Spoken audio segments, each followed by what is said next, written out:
Okay, let's get started. Welcome to our webinar, Get Low Emission Zone Ready with Vehicle Retrofit Solutions available for taxi operators. First of all, thank you for taking the time to attend this webinar. This webinar has been set up to help raise awareness and prepare those operating taxis in and around the relevant cities for the low emission zones being introduced next year.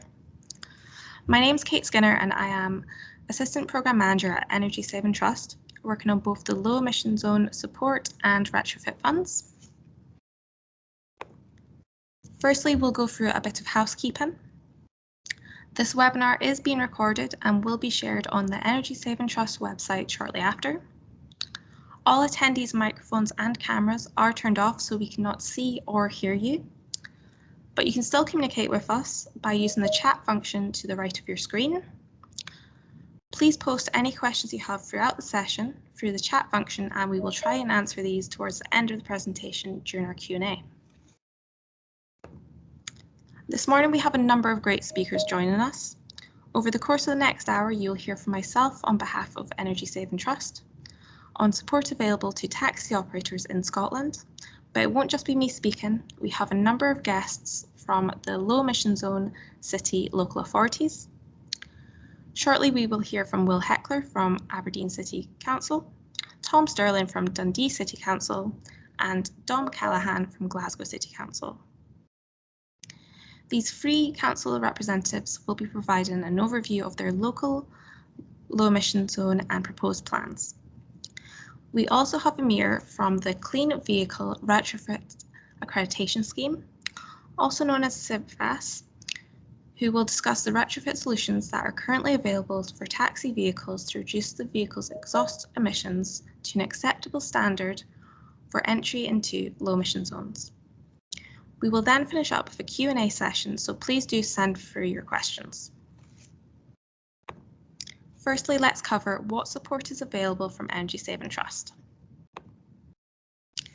To give you some background on Energy Saving Trust and what we do, we are an independent organisation working to address the climate emergency, and we work with everyone to achieve our mission.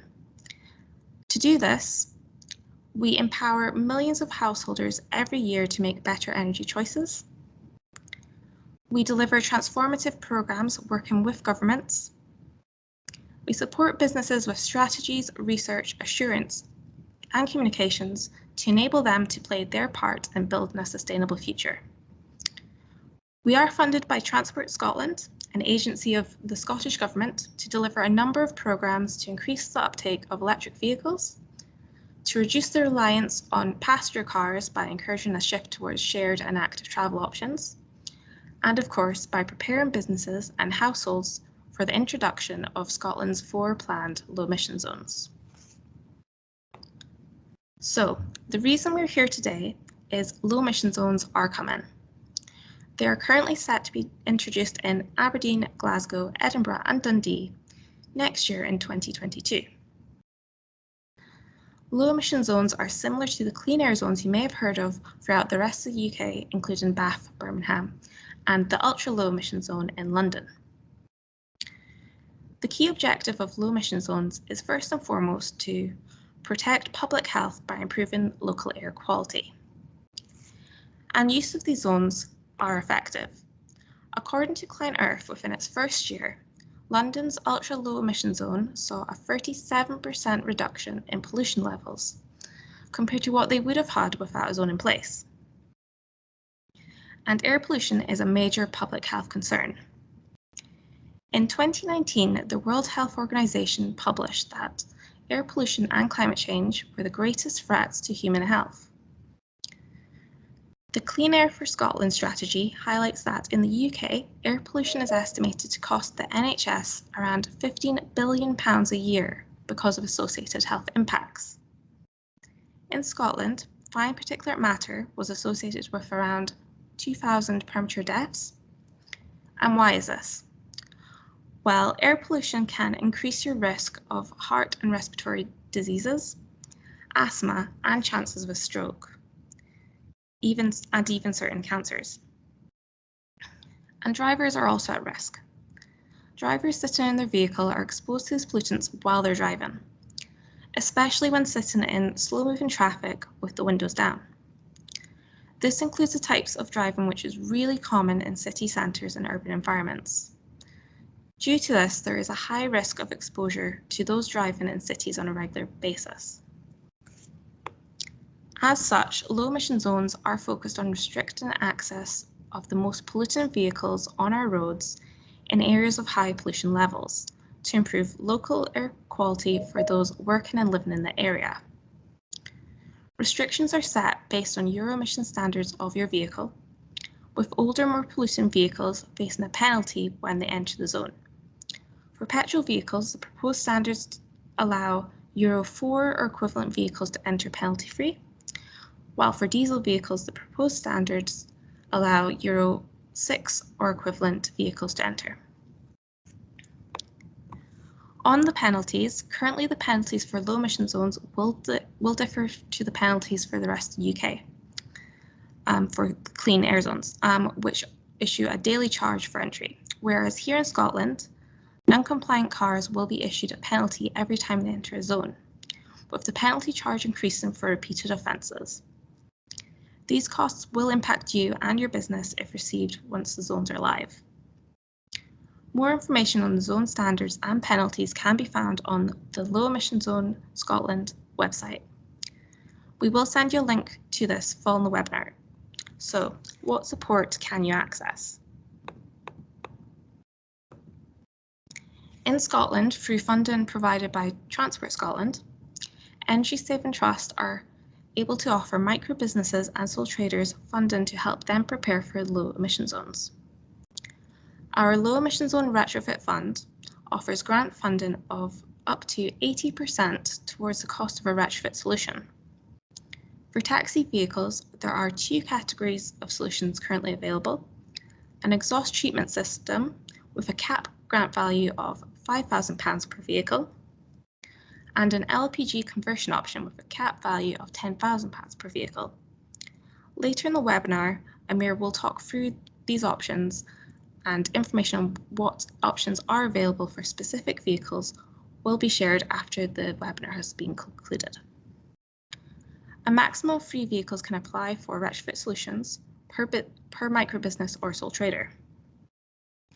And these solutions allow you to extend the lifespan of your current vehicles, whilst meeting the low emission zone entry requirements. We have selected only the solutions that allow the acceptable emission levels of the zones to be achieved, so you will not need to worry about entry penalties once installed. This is a good option where the cost of retrofitting is more cost effective an option than purchasing a new zone compliant vehicle. If retrofit is not an option, we can still offer support through our Low Emission Zone Support Fund, which provides a grant of £2,500 for the safe disposal of low emission zone non-compliant vehicles. Again, a maximum of 3 vehicles can be disposed of with this grant. So long as you take the vehicle to an authorised treatment facility once you have a grant offer letter in place from ourselves and adequate claim evidence is provided, you will receive the funding and there are no conditions on how the money is spent. And by removing older, more pollutant vehicles from the roads and used car markets, you're doing your bit to reduce air pollution and allow your business to focus on a cleaner, lower emission future. These funds have been specifically set up to support those businesses most vulnerable to the impacts of low emission zones, targeting micro businesses and sole traders. If you're not a micro business or sole trader, we have other transport support options available. So our other transport business options available to taxi operators include our interest-free switched-on taxis loan, which offers up to £120,000 to be borrowed for new electric taxi models. This funding is available for Hackney cabs and private hire vehicles. To complement that and aid with electric charging, grants are available to install charge points at business properties or can be based at home depending on where you typically store your vehicle. If you're unsure which option to go for, we offer free sustainable business transport reviews, allowing vehicles across the business to be reviewed and advice given to make the best choices for your specific business needs. These will focus on solutions that help decarbonize your business and also save your business money in the long run. I've only specified funding available for taxi vehicles, but if your business operates other vehicle types, please get in touch with us or visit our website and we can provide information on other funding available. All this information will be sent to you early next week following the webinar. And just to finish off, by taking action and exploring ways in which you or your business can reduce your exhaust emissions, you should see the following benefits. A reduction in running costs of your vehicle. Making your vehicle more efficient typically reduces the amount of fuel that you use and therefore your running costs. Not to mention you're able to avoid facing future costs of penalties within the zones if you were to do nothing. You will be reducing your exhaust emissions, including greenhouse gases that cause climate change, therefore reducing the environmental impact of your business. In conjunction, you will also contribute to the improvement of air quality in the areas you operate, making them nicer places to live and work. And by doing so, this will not only help reduce increasing health concerns amongst the general public, but contribute to the quality of life for your customers, your staff, and even yourself. I will now hand over to Will Heckler from Aberdeen City Council to hear about the city's low emission zone plan. Thanks, Kate. Morning, everyone. I'll just share my screen, hopefully. Is that visible to everyone? Yeah, all good. Yes, Will. Okay, thank you very much. So morning, my name's Will Heckler and I work for Aberdeen City Council's transport team. And I'm currently responsible for planning for overseeing the planning and implementation of our low emission zone in Aberdeen. So I'm just going to very quickly run through this morning some of our plans, where we are in the process and what our next steps are. Oop. Let's change now. So just to begin, first of all, just a quick overview of air pollution in Aberdeen. Air quality is generally very good in our city and has been improving for a number of years. Unfortunately, as this image hopefully shows, there are a few points of stubborn exceedance that are not going away, and these are in our city centre. I'm not sure if this map means much to anyone that's not familiar with Aberdeen, but this is sort of the main city centre shopping and leisure area here. And the map shows the red dots are areas where specifically nitrogen dioxide levels are currently above the objective limits, and the amber dots are where those levels are close to the objective limits. So these hotspots, I suppose, have persisted for a number of years, and even with the opening of the Western Peripheral route in 2019, these hotspots still remain and are not projected to disappear anytime soon with any plans that we have in place. Hence why a low emission zone is being looked at as an appropriate solution to clean up the air in these areas. Like the other cities in Scotland, we're following the National Low Emission Framework, which is the Scottish Government's process, I suppose, for low emission zone option development and appraisal.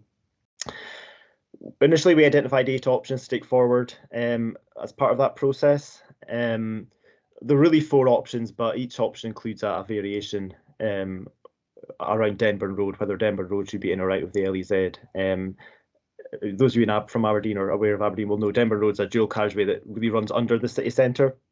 So there are arguments for and against including Denburn Road. I'll show a map of these options in a second, just so you get a feel of the scale of each of them.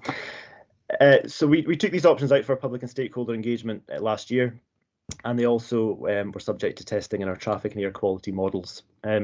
Again, if you're not familiar with Aberdeen, I know these images won't mean much to you, but hopefully they show the 4 different options, the different scale of the options. So option 1 is a fairly small option set around Union Street, and gradually increasing in scale to option 4, which, as you can see, is a much wider option.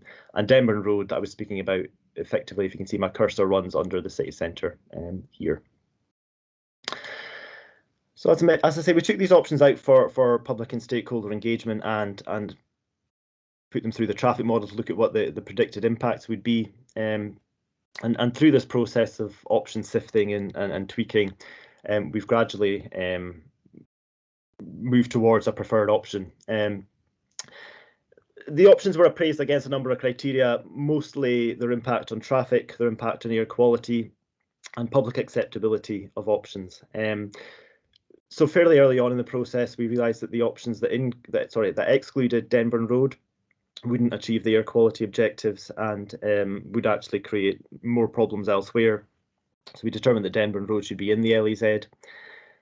Options 2 and 3, the sort of mid-range options, were also sifted out fairly early in the process. They didn't perform particularly well in the traffic model, and also they were the options that were less acceptable to members of the public following that engagement activity last year. At the end of the initial stage of the process, it was option 1 and option 4 that were the most higher performing options, I suppose. They both worked relatively well in the traffic model. They both had a reasonable degree of public acceptability. In terms of air quality, because option 1 was a smaller option, the impacts were less, although it did still have benefits. But option 4, I suppose, is really where this last point comes in, the impacts on the accessibility and the economy of the city centre. There were concerns raised, if I just nip back a slide. There were concerns raised about the implications of option 4 on the city centre accessibility and, the economic recovery, especially at the time where all our shops and businesses are still in the process of recovering from the COVID-19 impacts. Under option 4, there really is only one car park that would be accessible to non-compliant vehicles. The vast majority of other car parks are within the LEZ. And that did raise concerns about, as I say, the accessibility of the city centre and what the implications would be on the city centre economy at this time where the council is very much focused on getting people back into the city centre and supporting local businesses recover from the impacts of COVID-19. So in response to this, we devised a sort of hybrid option, option 5, which in my mind takes the best of option 1 and option 4. I'll show it on the screen now. So it's still a relatively small option, roughly following the sort of scale of option 1. But by extending the boundary out to cover a few additional key streets around what traditionally was option 1, that actually was shown to have much greater air quality benefits compared to option 1 because of it effectively prevents through routing of the city centre to non-compliant vehicles. But at the same time, in contrast to option 4, it maintains a fairly high level of accessibility to the city centre. The majority of car parks and key destinations are still accessible, although drivers wanting to route, for example, from the south to the north of the city centre would have to go around a fairly convoluted route to do so, albeit those destinations are still accessible. So summer 2021, a committee agreed this option 5, is our preferred option to go out to for consultation. And we also, again, fed that option through the traffic and air quality models to look at the impacts of them. And I've just quickly summarised those here. As would be expected, traffic levels inside the LEZ are predicted to fall, and that's compensated by an increase in traffic levels on some streets outside the LEZ. The model did pick up some undesirable routing of non-compliant vehicles, and some of that we will aim to mitigate prior to the LEZ becoming operational. Other situations we feel there's benefits in waiting to see. The model does tend to present a worst case scenario and potentially overemphasises the impacts, but in any case, we are aware of locations where traffic might increase that are on streets where that increase isn't desirable, and we'll address those as the LEZ becomes operational. For non-compliant vehicles, the distance travelled and journey times will increase if people continue to make the journeys they used to in a non-compliant vehicle. However, congestion overall is anticipated to decrease, and the emissions analysis shows that there will be significant air quality benefits from delivering that option, up to 87% on Union Street, where that's combined with general traffic restrictions, which we're also promoting as part of the low emission zone. But as I mentioned, we took that boundary out for consultation over the summer, and in response to that, we've made some minor tweaks. The main area of concern is where my cursor is now, so the Western Corridor. A lot of our consultees felt that should remain open as a traffic route to the east of the city centre.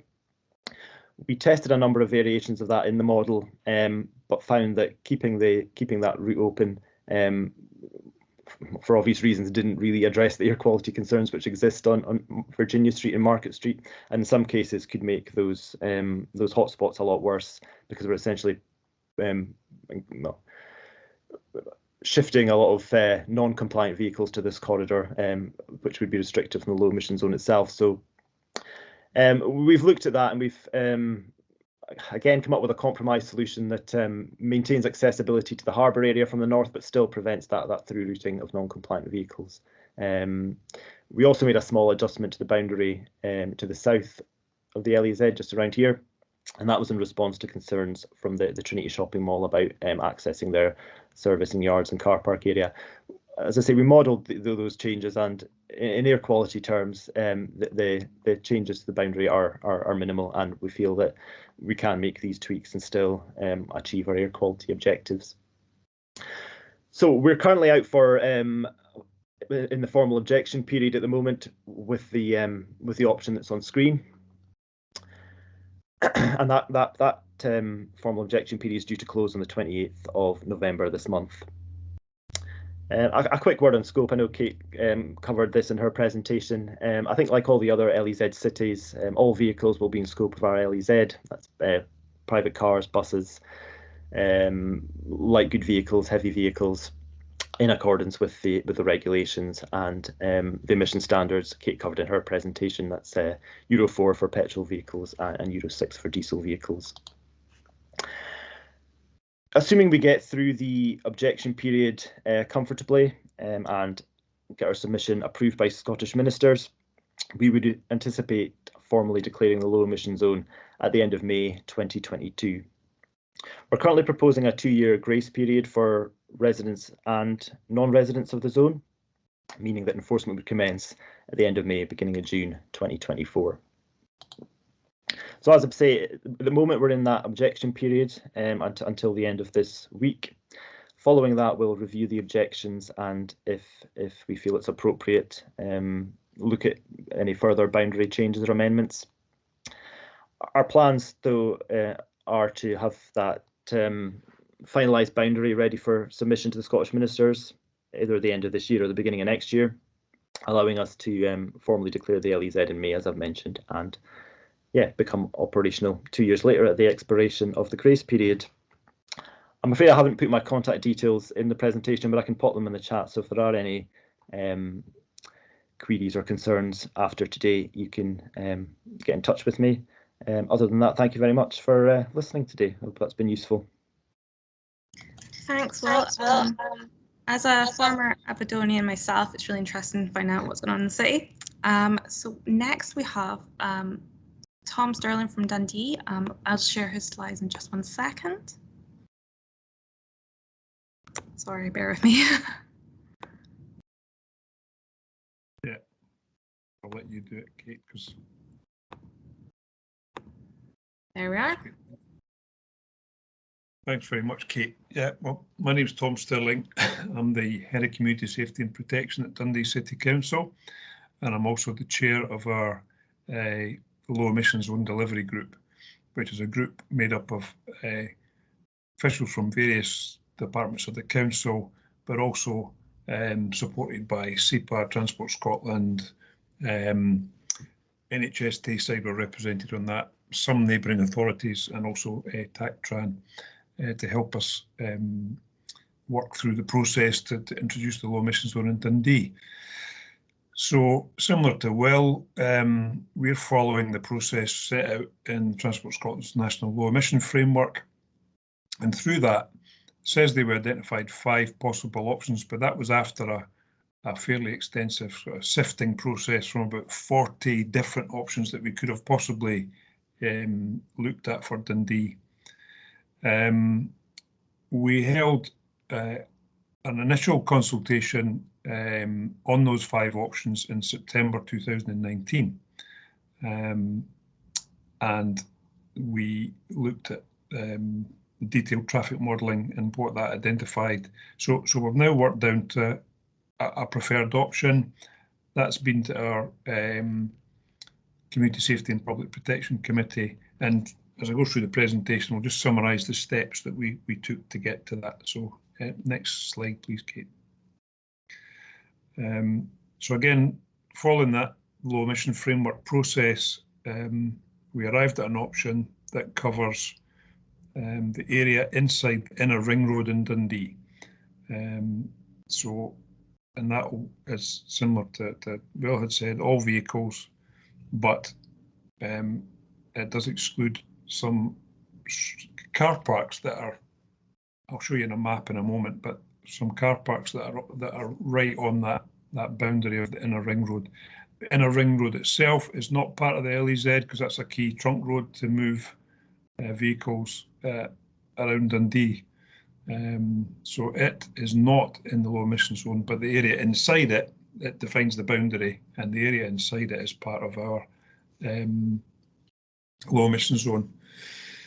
In that public consultation process, we took on board a number of comments about we should consider Lochee Road. Lochee Road is the northwest arterial route into the city centre. It's an area where we have exceeded pollutant levels. It's on a hill all the way along of varying gradients, and in parts it does form a street canyon because of the high buildings on either side. So it was right that we had a look at that. So next slide, please, Kate. I mean, I'm not sure how many people are on here from Dundee, so I'll not go into the full detail, but there were a couple of options. One that looked partway up that Lochee Road corridor, and one that looked, further up that corridor. When we did the traffic modelling, that showed that extending a low emission zone just to look at that corridor significantly increased congestion in the city as non-compliant vehicles look for the other routes. There's no obvious, we have an inner ring road, and then we have the sort of the Kingsway that goes around the north of Dundee. There's no obvious place to put a kind of in-between option without creating rat runs. So when we looked at the modelling for that, and the modelling was invaluable to help us look at that option and then explain to the public and our elected members that there were consequences to doing that, including things like network increase in journey times and queue lengths at key junctions, and variations in traffic volumes on trunk roads and the local road network. So can we move on to the next slide, please? So that transposed into increased journey times on Forfar Road, which is like the kind of north-south arterial route coming into the city. If you know Dundee, if you come down from Aberdeen, you hit the Kingsway. Forfar Road continues across the Kingsway into the city centre. Dock Street is the main road along the waterfront. In some parts there's probably 4, or if you look at both sides, maybe 6 lanes of traffic in each direction there. So it's an important trunk road, and significant vehicle increases both on Dock Street, which is the main drag that I've just described, but also City Road, which is a road that connects. You could perhaps use an alternative route to Lochee Road, and that is an area where it's probably even more residential in nature than say Lochee Road. So once we presented that information and evidence to our elected members, they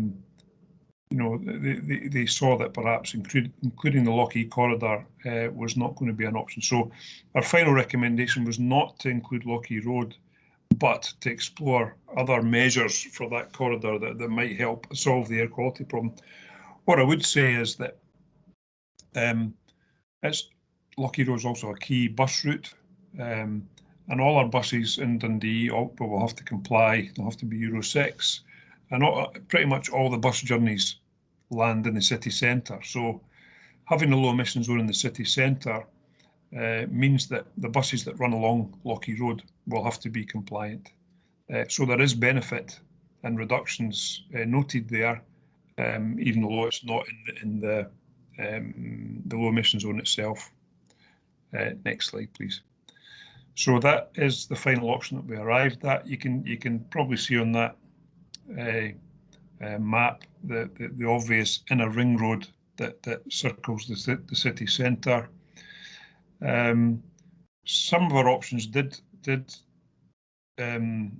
initially had thought to look at those, include those car parks, but when we look at the actual regulations, there's not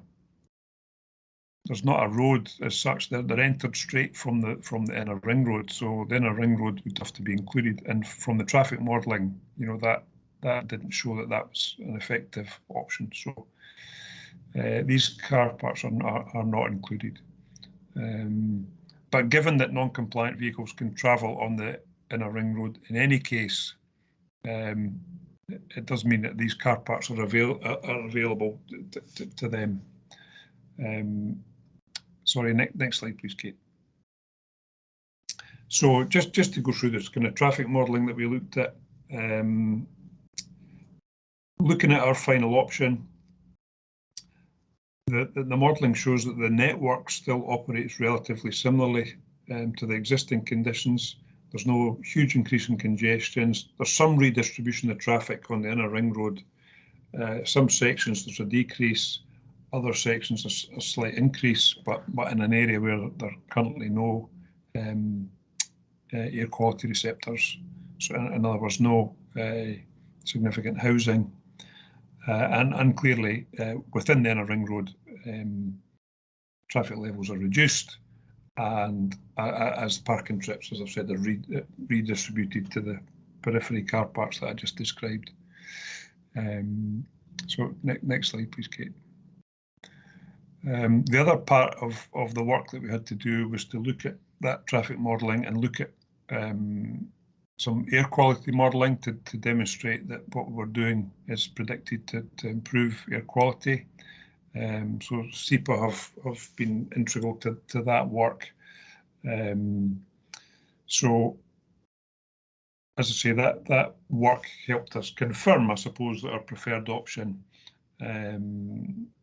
for the low emission zone. And what that has shown that all the exceedances of the limit values for nitrogen dioxide inside that low emission zone are removed following implementation of the low emission zone, and that was the area where we had most exceedances. So yeah, next slide, please. So similarly to this, one of the slides that Will showed, it's an all-vehicle low emission zone, including buses, diesel and petrol cars, LGVs, HGVs, and obviously in that category includes taxis. It's Euro 6 for buses and coaches, Euro 6 for diesel cars and vans, and Euro 4 for petrol cars. So essentially, as you probably have, by the time we implement in 2024, and once enforcement starts, a diesel vehicle could be around 9 years old. Euro 6 came in sort of second half of 2015, I think. Consistent with the other cities. And in that initial consultation that we did in 2019, 65% of the public in Dundee supported an all-vehicle low emission zone. And just a note on enforcement, that will be done through a network of automatic number plate recognition cameras that will be placed around the zone to identify any non-compliant vehicles that come into the zone. Next slide, please, Kate. So similar to Aberdeen, we are looking to declare our low emission zone in spring. But what we've said in the consultation that it would be the end of May, it would be the introduction date. The minimum grace period set in the legislation is 1 year. which could have meant, well, it means enforcement no earlier than the spring, or in our case, it would be May 2023. Having considered the impacts of COVID, and also the kind of the process in terms of renewing fleets and to give time for businesses to invest in fleets and new vehicles, we have our scheme has added another year's grace period, which would mean enforcement for all vehicles would begin in at the end of May 2024. Next slide, please. The exemptions are the ones that are listed in the legislation. These are listed there, and then again, the regulations specify the penalty charges. It's not something that's set by the councils themselves. It's set in the legislation, and that's the kind of range of the scale for these escalated charges. Next slide, please. And I think that was just to summarise where we are in Dundee, what it's going to look like. Clearly, in terms of the taxi trade, most taxis, well, pretty much all taxis will enter that city centre zone at some point. So it's important that we know that that's what the scheme is going to be. And I mean, the next stage for us will be once we, again, like Aberdeen, we're in the middle of the period for where objections could be made. Once that's completed, we will have to look at any objections and address those.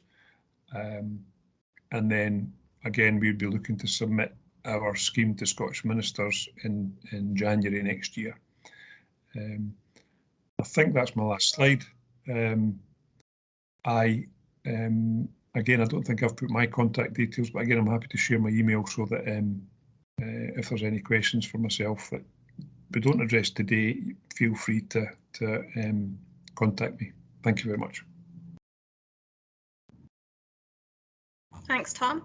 That was great. I really felt that you showed how much consideration was going into setting up the zone, and particularly how to avoid sort of pushing the air pollution to another area out with the zone. That's great. So next we have Dom Callaghan from Glasgow. Dom, if you can share your screen. Bear with me.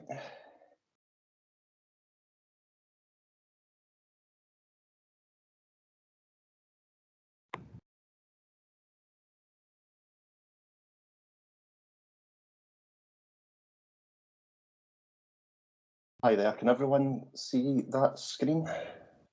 Yeah, all good. That's great, thanks. Hi everyone, my name's Dom Callaghan and I'm the project officer responsible for air quality in Glasgow, and that means that most of my work recently has been involved in developing the options and implementation of the low emission zone in Glasgow. Just to give a bit of a background information on air quality in Glasgow, it used to be pretty bad, as you can see from this slide. Back in when this picture was taken, most of the pollution was caused by heavy industry or for domestic use. We burned a lot of coal. Coal's pretty dirty, and that resulted in the scenes that you can see here. But back in the 50s, they introduced the Clean Air Act, and that had quite a remarkable impact on air pollution levels. And as you can see from the graphs at the top here, black smoke levels and sulfur dioxide levels dropped dramatically and have stayed incredibly low. So low, in fact, that we don't no longer monitor those pollutants. But just because we can't see the pollution in the same way as we used to, doesn't mean that air pollution isn't still there and isn't still a big problem. The old sources of domestic and industrial emissions have been replaced in most major cities by road traffic. And in Glasgow, we monitor air pollution quite extensively across the city.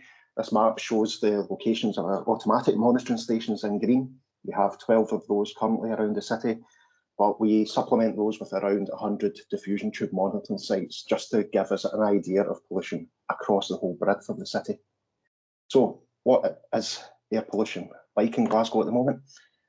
It's actually pretty good for the most part. The vast majority of the city meets all of the air quality objectives. The graph that I can show here shows the results over 5 years at the automatic monitoring stations for nitrogen dioxide.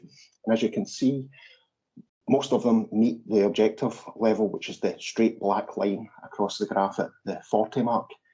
But if you look at the top where my cursor is, this is Hope Street, representing one of the most polluted parts of the city. As you can see, the levels there are significantly above the objective level, around 50% above. So if we were to wait for that slow decline in pollution levels at this location to meet the objective level, you can see from the slope on it, we would be waiting for quite a long time for that to happen. So pollution can be summed up in Glasgow as we meet most of the objectives except for the nitrogen dioxide annual mean objective, but that's only really exceeded in the city centre for now.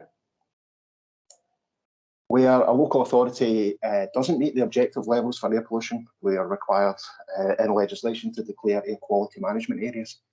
And in the past, the whole of Glasgow was an air quality management area for particulate pollution. And we also had 3 individual low air quality management areas for nitrogen dioxide. And those are the city centre, Parkhead Cross, and Byers Road and Dumbarton Road. But as I've said, we have revoked the city-wide one, we've revoked the Parkhead Cross one, and fingers crossed, we should be revoking the Byers Road one next year, once we have that extra year of data showing that we're continuing to meet the objectives there. But the city centre is more of a problem, and is going to take specific action to try to meet the air quality standards. When you declare an air quality management area, you have to come up with an air quality action plan. We've had 2 in Glasgow in the past, and there's been lots of different actions contained within those action plans, stating how we intend to lower that pollution level. And it has been fairly successful. I won't go through all of the actions that we've done in the past, but it has been fairly successful, as we've seen from the declining air pollution levels and the revocation of air quality management areas. But one criticism that's been made of action plans is that they do find it hard to directly target the source of pollution in most major cities nowadays, which is road traffic, which is why in 2015, the Scottish Government introduced the Cleaner Air for Scotland strategy. And amongst many other measures, that was the strategy which set the framework by which low emission zones could be introduced in Scottish cities. It's already really been covered what is an LEZ. It's an area where the most polluting vehicles are no longer allowed to enter. And it's been mentioned that the standard that will apply in Glasgow and all low emission zones in Scotland will be Euro 6 for diesel and Euro 4 for petrol. And the little chart at the bottom right shows that the various benefits of the previous Euro standards. And you can see that Euro 6 is a much more beneficial standard in terms of air pollution and emissions than the standards that came before. So it's a standard that we're all working towards and that we believe will allow us to meet our air quality objective targets. But when we were looking to introduce a low emission zone, we really need to work out what was the source. We knew it was road traffic, but we needed to break that down into specific vehicle types and their relative contributions at different locations within Glasgow. So we undertook extensive traffic counts, which translated into our models, our air pollution models and our source apportionment models, so we could see which vehicle types were making the biggest contribution. And the data that we got back was really quite mixed, depending on which street you looked at. The chart at the bottom right-hand side shows the contribution at Hope Street, and you can see there that the red indicates the buses. The buses are responsible in that location for over 70% of the NOx emissions. But you can also see that in green that taxis are also a significant contributor at that location. And in fact, if you go just round the corner into Gordon Street, which you know, Glasgow, that's the entrance to Central Station, taxis are responsible for more than half of the NOx emissions at that location. And these are locations where we are significantly above the air pollution objectives. But as I mentioned, it is a mixed picture. In other locations, we can see that diesel passenger vehicles or even HGVs can have a really high impact. So it became obvious from that and from this next slide, which shows where cars are the biggest contributor, shown in the streets indicated in black, and buses where the streets are indicated in black as well. We can see where those are the major contributors, and it became very obvious very quickly that where we have the highest pollution levels, buses were the major contributor, and that led us on to deciding that a low emission zone would be most beneficial quicker if we targeted the buses first. And again, that can be seen in these following graphs showing where the bus traffic is most, and overlaying that with the air pollution levels where we're seeing the highest air pollution levels.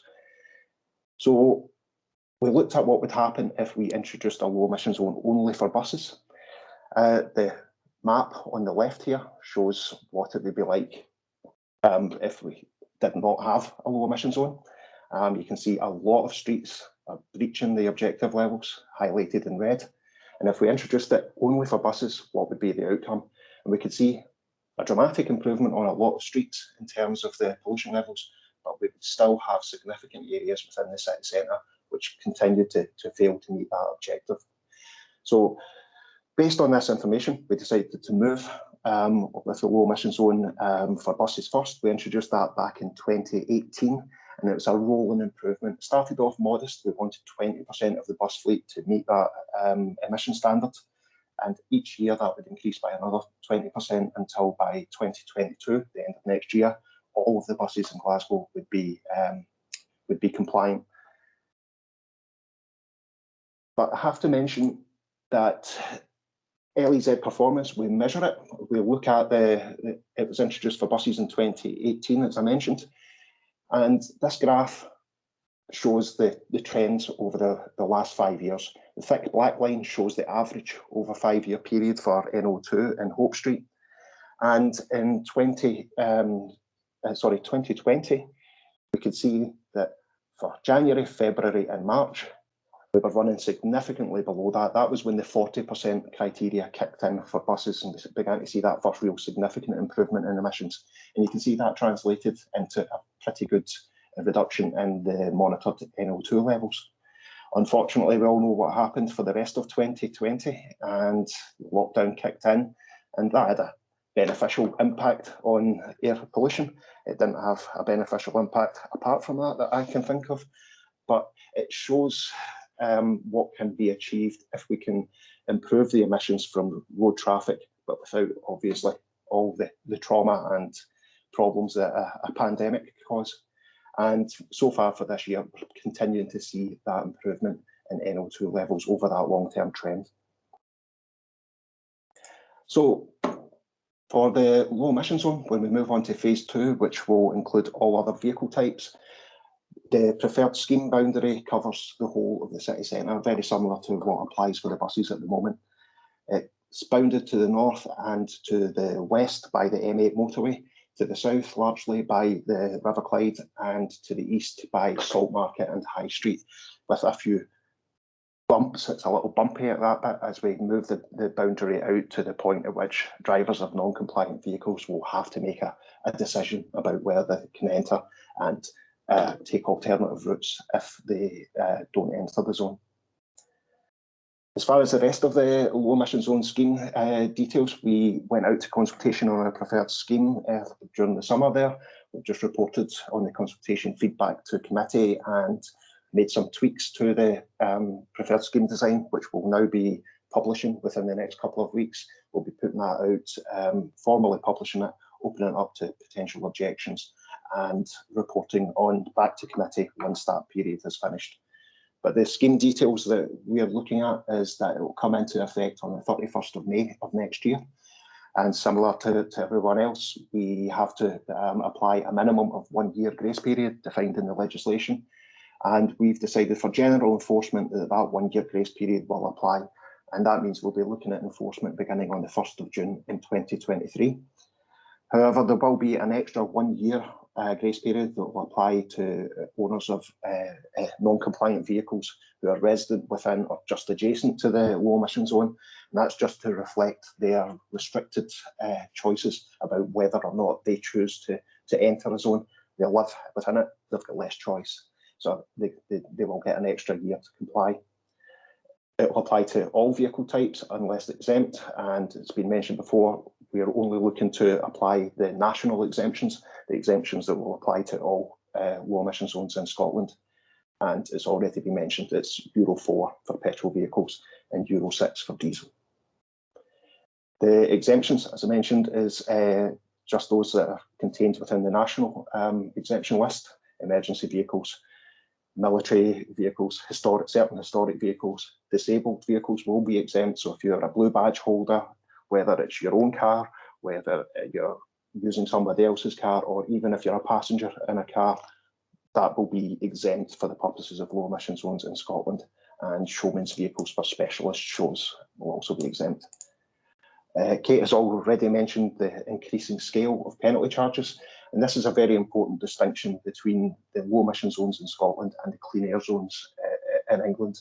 The clean air zones is a charge to enter, which can be viewed more as a nudge to nudge non-compliant vehicles out of entering these zones. It's a penalty charge scheme in Scotland which is designed to be exclusionary. We really don't want the most polluting vehicles to enter, and that's why it starts off as a penalty charge, and for subsequent entries, if you keep entering the low emission zone, then that penalty charge will increase. And Kate has already mentioned funding. There's been a lot of funding for different types of vehicles. There's a retrofit fund available for buses. There's also an electric vehicle fund that's available for them. The retrofit fund, which Kate has spoken about for taxis, that's also open to LCVs, HGVs, and refuse vehicles. The disposal grants is also available both to individuals and micro businesses. Now, that was a very quick overview. I didn't want to cover what's already been covered within the previous speakers' notes, so rattle through that. But if anybody wants to know more detailed information about what's happening in Glasgow, that's our website there, quite easy to remember. Glasgow, search for LEZ, and it'll take you to our main website. But there's also the Low Emission Zone Scotland website, which gives information on all low emission zones in Scotland. And if you have anything that isn't answered either through these presentations or in the chat to follow, please feel free to email me at lez@glasgow.gov.uk. Thanks very much for listening. Thanks, Dom. It's really great to see the impacts of phase 1 of the zones already live, and also split between the buses and the cars in terms of pollution. Our next speaker is Amir, and he will be running through the retrofit options available for taxis and basically how they work. So I'll hand over to you. Cheers, Kate. Thank you. Morning, everyone. My name is Amir Rauf. I'm Programme Manager for Vehicle Retrofit at EST. So I'll just run you through a few slides and give you a little bit more detail about what CIVRAS is and just what the kind of retrofit solutions under the CIVRAS scheme currently are. We've had some progress on it recently, so hopefully something of interest. So let me see. Okay, so again, just a few quick slides before I get to the actual solutions itself. Obviously, as the guys have mentioned, we've got, there's two main challenges in transport at the moment. There's obviously the CO2 issue, which is seen as a kind of more longer term issue, and obviously the air quality issue, which is seen as here and now. And obviously with the graph that Dom showed, it just kind of shows what kind of impact it does have and what these kind of improvements can have on that as well. So generally speaking, if you want to comply, if you want to be, have or run a compliant vehicle in a low emission zone, these are kind of the options that you have, and this is pretty much nationwide, with all the clean air zones popping up in the country in the LEZ in London. So you either simply avoid the zone, which again for some people is impossible. As you work there, you drive through these areas every day. You cannot avoid the zone, so that obviously rules that one out. In some cases, depending on where you operate, where you drive, where your business is, you can potentially accept and just pay the charge, pay the fine, and it would obviously be a fine in the Scottish low emission zones. Again, not an option if you're a taxi driver and you're running in and out of the kind of major cities pretty much every day. Some operators or micro businesses will decide to maybe rearrange their fleet, so obviously only use maybe Euro 4 petrol vehicles or Euro 6 diesel vehicles, or hybrid or electric vehicles if they have within the low emission zones. But that kind of pushes the problem elsewhere, so that just means that there'll be other dirtier or older vehicles being moved elsewhere, in areas out with low emission zone, and that's obviously just moving the problem. There's then the option to buy new or newer compliant vehicles.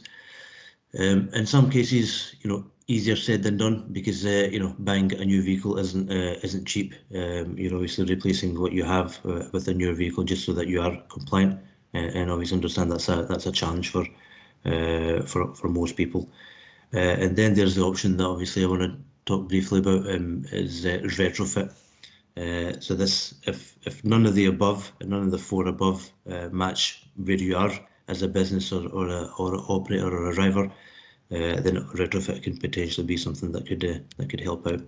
So to identify vehicles or a vehicle that would be maybe right for retrofit, these are the kind of considerations that you normally look at. So you look at replacement cost. How much is it actually going to cost me to replace my current vehicle with a new, more compliant vehicle? More kind of specialised vehicles, specialised taxis potentially are maybe a little bit more difficult than just replacing your car, which you can replace a Euro 5 with a Euro 6, pretty cheaply nowadays, without losing out too much. Maybe slightly different for a taxi or a kind of specialised vehicle. You need to look obviously at the service life remaining. Is it worth retrofitting a vehicle that you may be looking at replacing in a couple of years anyway? Typically people retrofit vehicles, buses, coaches, vans, taxis, if they know that they're going to be keeping this vehicle for the next few years at least. We normally say 3 to 5 years is a kind of benchmark for considering retrofit. There's obviously the kind of low emission zone fees. How much is it really going to cost you over the time? If it's obviously something that you cannot absorb, do not want to absorb, then retrofit again could be an option. The cost of retrofit, obviously, if you're looking at taxis in specific, obviously Kate's spoken about the grant available. If you were, if the grant wasn't there, for example, and you're looking at replacing or retrofitting a taxi, if you're looking at a Euro 5 diesel and the engine staying the same, you won't be getting any other benefits apart from air quality from tailpipe, and you're looking at maybe 20 grand, then obviously not really worthwhile at all, as it's a lot cheaper just to replace that vehicle with a new one. And obviously resale value goes into that as well. How much is how much is a retrofit going to make a difference in that respect? And then you're obviously left with, do I replace it or do I actually retrofit it? And is there a solution for my vehicle?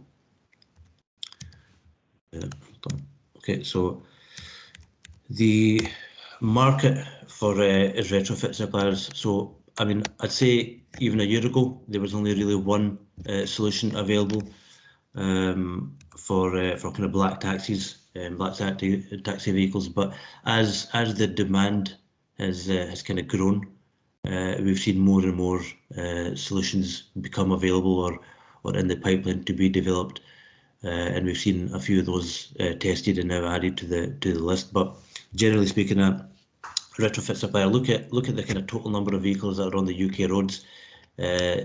See, try and figure out which vehicles are entering these clean air zones and low emission zones.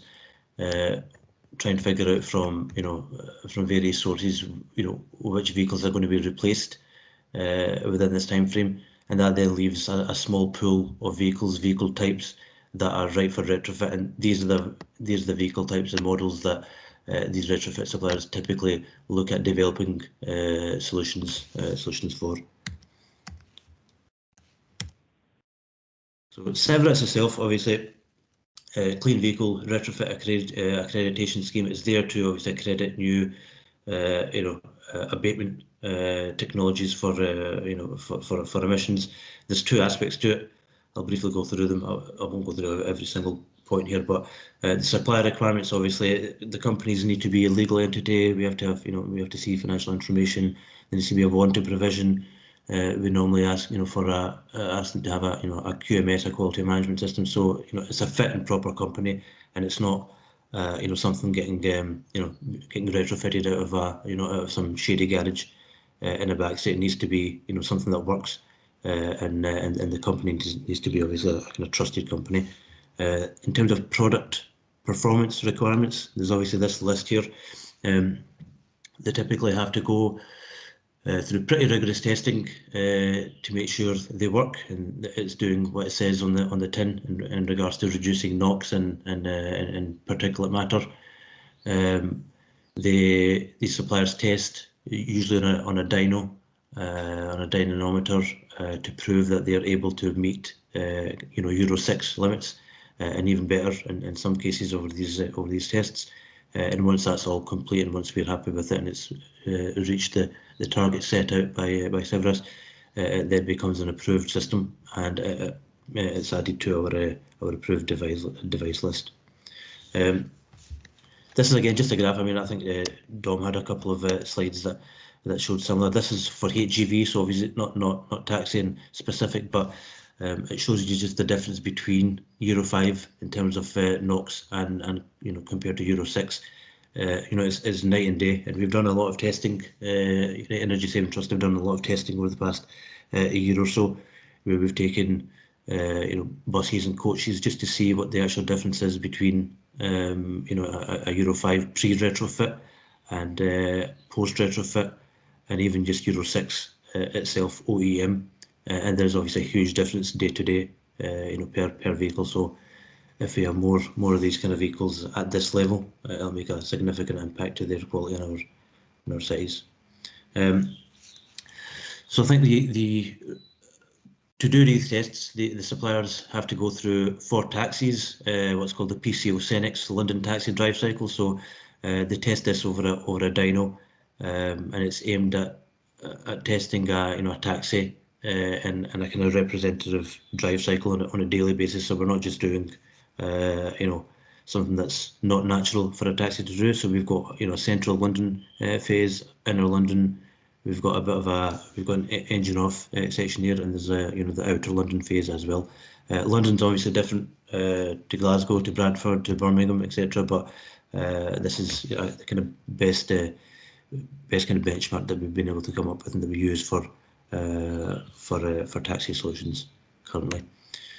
So in terms of approved solutions, I think mostly everyone's aware of the Euro 6 petrol and LPG conversion offered by VRS. I think they've got a number of solutions out there. A number of taxis retrofitted with their solution in Glasgow and up and down the country. So obviously that's with the TX1, TX2 and TX4, I believe. So that's retrofitting, removing the old diesel, the Euro 4 or Euro 5 diesel engine, replacing it with the Euro 6 petrol engine, and then obviously converting to LPG as well to help with the running costs. But recently, over the last few months, and in fact potentially even the last few weeks, as far as my memory goes, HES have developed a solution for some black taxi applications as well.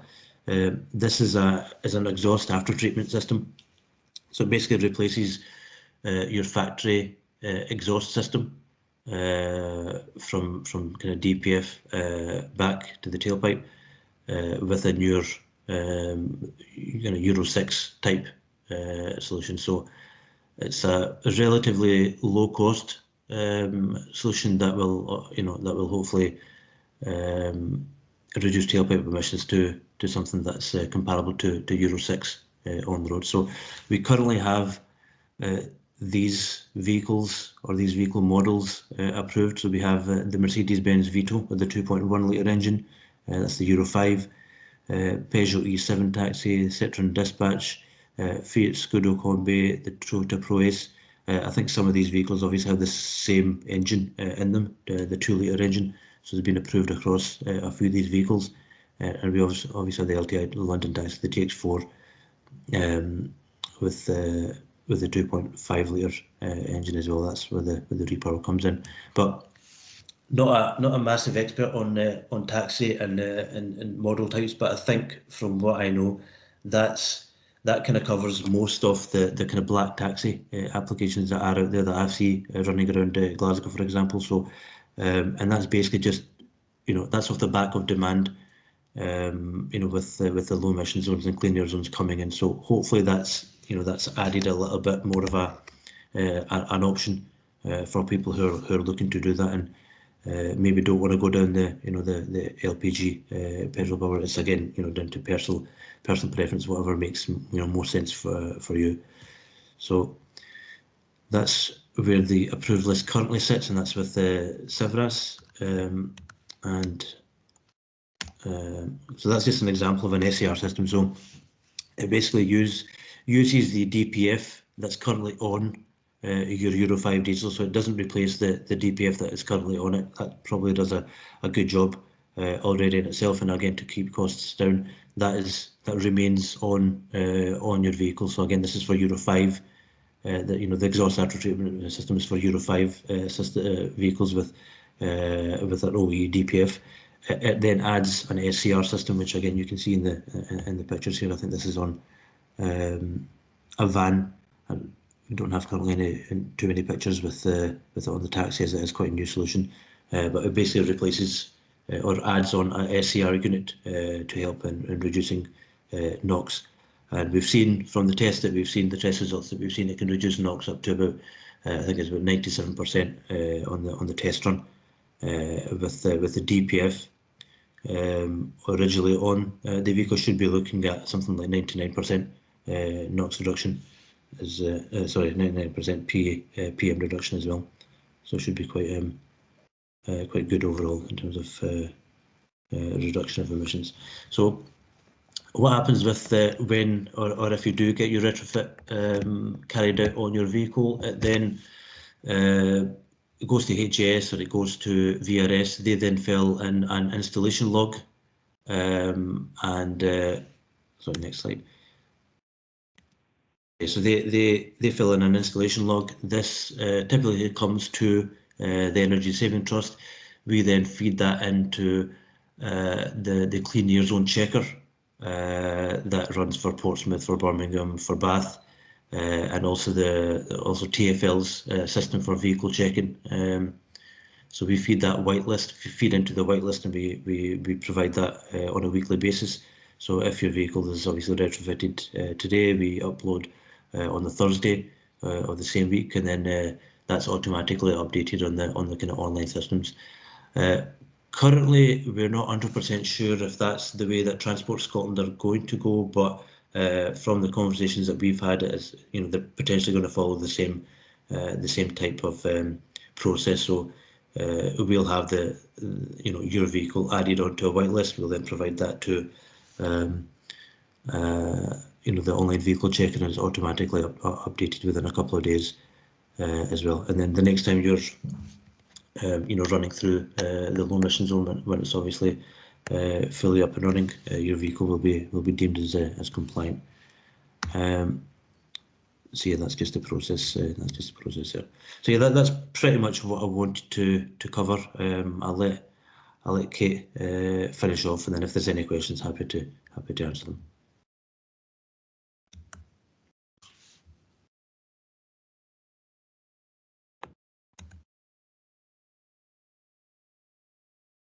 Well, I think you're on mute, Kate. Sorry. Thanks, Amir. That was very insightful.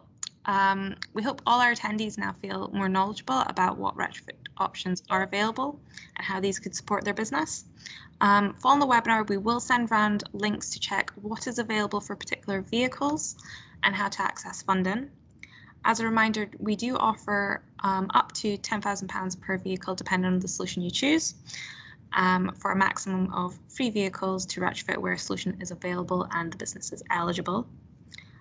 We will now get started with the Q&A session. Please keep submitting some questions in the chat, and we'll do our best to get through as many as we can. So Tom has left us, so if you've got any Dundee specific questions, perhaps they might be better to email in and we can pass them over to him. So if all speakers can turn on their cameras, we'll stop sharing the slides and start asking some questions. And if you have any questions following the close of the webinar, or if you require any further information regarding the funding, please email lezfund@est.org.uk. That's lezfund@est.org.uk. Okay, question time. So we have had some questions in the chat about LPG conversions. So Amir, you're up first. I think the first one may have been answered a little bit in your presentation. So will LPG still be eligible in 2 years after the LEZ implementation? So I believe the solution upgrades the Euro standard to make it compliant. Is that correct, Amir? Yeah, so that will obviously be Euro 6, but I think that's more for LEZ implementation. I mean, I would assume that obviously would still be compliant in a couple of years. But yeah, I think that's maybe one for the kind of the policy makers to see. But yeah, generally these solutions come in. There's 3 to 5 year warranties. We expect we don't expect any major changes to the low emission zones within that period. But again, that's one for maybe government. In terms of the other question, LPG conversions being way too expensive to run, and do we really think LPG is a good long-term solution? Again, that's it's pretty subjective. It depends on what the kind of customer wants, and it's difficult to define long-term. Obviously, we would like everything to be zero emission, sooner rather than later. That's the kind of end goal. But under Sevras itself, as it is, what we know with the suppliers and the experience that we have, that's those are the actual solutions that we have. We know, I think it's Wayne Campbell. I think we know Electron Garage have been speaking with Zemo in terms of setting up a steering group, and I think that's something that will go forward. And definitely expect there to be electric vehicle retrofit solutions sooner rather than later, offered under the Sevras, or what we're proposing to call it the ZEVRAS scheme, so the zero emissions vehicle retrofit accreditation scheme. That's something that is kind of ongoing and being talked about at the moment. But retrofitting a vehicle with electric drivetrain is a lot more complicated than replacing the exhaust in terms of after treatment. So there's still a little bit of development. There's a few gaps in that, but it's definitely something that we'll be looking at doing more work on as the suppliers come on. So hopefully this time, potentially next year, if this scheme's still there, we'll have a couple of approved suppliers and a little bit more information about that as well.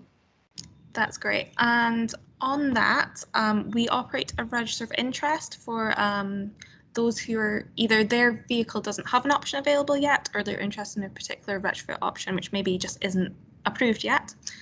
So you can also email lezfund@est.org.uk to be added to that register. You just confirm your email address, name, and the vehicle type and solution that you're looking for. Right. How about a few more questions? So this one, I'll start with Will for this one. How will the council know that my car is non-compliant? So the enforcement will be via automatic number plate recognition technology. There'll be cameras, certainly in Aberdeen, there'll be cameras deployed at all entry points to the LEZ. So if you enter the LEZ, essentially the camera will pick up your number plate. Now, I won't pretend to know the enforcement details because I don't. But essentially, that number plate would be pinged to our enforcement team. They would then undertake a check to determine whether it was compliant or not with the LEZ. I think it's the DVLA database assists in helping determine the Euro standard of the vehicle. If it's non-compliant, then the the vehicle owner would be issued with a fine unless it's included within the national exemptions. Great. Dom, I take it, is it the same with Glasgow? I suppose you already have the cameras up. No, we don't have the cameras up. The only cameras that we have at the moment, Kate, is for bus lane enforcement, but it's going to be a similar system, and we envisage that the low emission zone enforcement will be part of that overall enforcement that we're using for bus lanes at the moment. Similar to what Will was saying, the entrances to emission zones will be covered by ANPR cameras, but these will then be pinged back. We'll get the whether it's a quick answer as to whether it's compliant or not in terms of its Euro category. When it comes to exempt groups such as disabled blue badge holders, for example, we're still working on establishing exactly how that exemption will work, because that's slightly more complicated because the blue badge follows the person rather than the vehicle. But we're working with Transport Scotland to do that. So it should be a fairly standard DVLA lookup for the vast majority of vehicles, and there'll be various whitelists available both for accredited retrofitted vehicles and for exempt groups such as disabled groups. Great, thank you. So the next question, I think this was one for me. Do you have any costs for the SCR system to Euro 5, and is there funding towards the SCR system? So that is the exhaust retrofit solution, and we offer up to £5,000 per vehicle, assuming that you're an eligible micro business or sole trader. The remaining costs would be covered by the applicant themselves, and often that is taken by the installer as a deposit as well, just before they make their order for the solution. So I hope that answers your question. Just on that, Kate, I mean, obviously there's up to 5,000 for the SCR. I think without being able to give exact kind of quotes for vehicle type, it's best if you get in contact with HAS, and obviously they're the only ones that offer the SCR at the moment for these black taxi ones. But I think generally looking at around 4,000, that's kind of where it sits at the moment, depending on vehicle type, and in that amount it can be slightly higher, slightly lower, depends on what you can expect, but it generally includes at least 2 years worth of telematics as well, and it can you can get an extended warranty up to 5 years, and extended telematics access as well, so you're able to monitor the performance of your own SCR system live on a kind of portal. You can get access to that, and it helps you maintain the system and ensure that it's actually doing what it's supposed to. And obviously there's the warranty in place there as well, in case there is anything that goes wrong and is not working as expected. You can get in touch with the retrofit supplier. Yes, and when we send up our follow-up email next week, you'll have access to the list of installers. So if you want to get a quote, their information will be there as well. So on to our next question. So with 18 months lost to the pandemic and significant trading loss for investment, what mitigations are being discussed? Tom did mention 2024 enforcement in Dundee. Surely the other cities should follow suit. So Will, what's Aberdeen's stance on enforcement? Yeah, similar to Dundee, we're aiming for a 2024 enforcement date. Yeah, a 2-year grace period is proposed, which would commence when we formally declare the scheme in May 2022. So yeah, that pushes the enforcement to May 2024. And Dom, I believe yours is going live with enforcement in 2023. Is that correct? Yes, it is. The pandemic has already delayed our original plans. When we introduced the bus-only low emission zone, all buses were due to be fully compliant by the end of 2022. And at that time, that was when we also originally intended to bring in the low emission zone for all other vehicle types. So the pandemic has delayed things, and it's delayed it to the 1st of June 2023. So that's a a 5-month delay on our original plans due to the pandemic. We did do quite a lot of extensive work at a national level and looking into the impacts of the pandemic, both economically and on expected travel and vehicle fleet composition. And the conclusions were fairly clear that the circumstances that applied that required a low emission zone to be in place in Glasgow pre-pandemic were likely to still apply at the point of time that we were looking to introduce the low emission zone in 2023. That's both air quality wise, traffic level wise, and economically. So I understand, particularly for taxi drivers, that the pandemic has been quite disruptive to business, and they've taken quite a hit over the course of the last year and a half. But with things getting more back to normal now, and with still more than a year and a half until we are looking to do any enforcement, we believe that given the grant funding that's available that we've discussed today, that mitigation and the delay is sufficient from our point of view, while still allowing us to meet our air quality targets within a reasonable amount of time. Right. On the standards that are proposed, do you expect these to change over time? Will we be looking at zero emission zones shortly, or what do you think will happen in the future? It's difficult to say. All I can say is that in terms of the low emission zone in Scotland, that is set in legislation, including the emission standards. So if there is any change at all to low emission zones, it has to be done through changes to that primary legislation and the regulations. There's no levers that local authorities can pull to mandate zero emissions under the low emission zone legislation. I mean, it is clear that the direction of travel is to zero emissions. There's national targets, there's national ban on the sale of new petrol and diesels coming in at the end of this decade. So that is definitely the direction we're going in. But as far as we're concerned in setting up the low emission zone, our priority and the whole reason behind setting that up was because of our nitrogen dioxide levels. Now, obviously, I'd be much happier if everybody could go out and replace their vehicle with a fully electric vehicle tomorrow. That would be great from an air quality point of view, but realistically, it's just not going to happen. So this is the step that we need to take to help achieve our objectives for nitrogen dioxide in our sites. And I'd be happy if, as I say, I'd be happy if we could all switch to zero emissions, but realistically, it's not going to happen within the next few years. Yeah. Will, do you have anything to add to that? No, especially no. It was a very comprehensive answer. Yeah. I don't have much to add.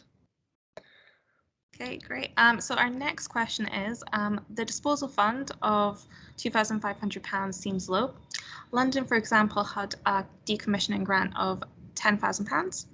Given the demographic of taxi operators / drivers, the option to buy Euro 5 and have its exhaust retrofitted, an increased disposal grant would make that viable. Is there any discussion around increasing the disposal fund? So I'll answer that one. Currently, we do not envisage it increasing. This fund has been incredibly popular across all businesses, and we have a high number of taxi vehicles already decommissioned under it. And we haven't seen any increase to any need to increase that at the moment. In addition, evaluation on our retrofit fund has not indicated the need to increase the disposal grant to support it. But we are welcoming feedback, and we pass that on to Transport Scotland directly. So they're our decision makers. So what other questions do we have? So going back to the delay to enforce the zones. Why is there only a 5-month delay when the pandemic has affected trade for 18 months? Surely this should be in line with the other major Scottish cities. Dom, are you able to take that? Yes, in Glasgow's case, for all of the Scottish low emission zone cities, there are factors which are universal across low emission zones. So, for example, the emission standards are standard across the world. The penalty charges are standard. But where each local authority has the discretion in areas such as exemptions or grace periods, each local authority has to look at their own specific circumstances.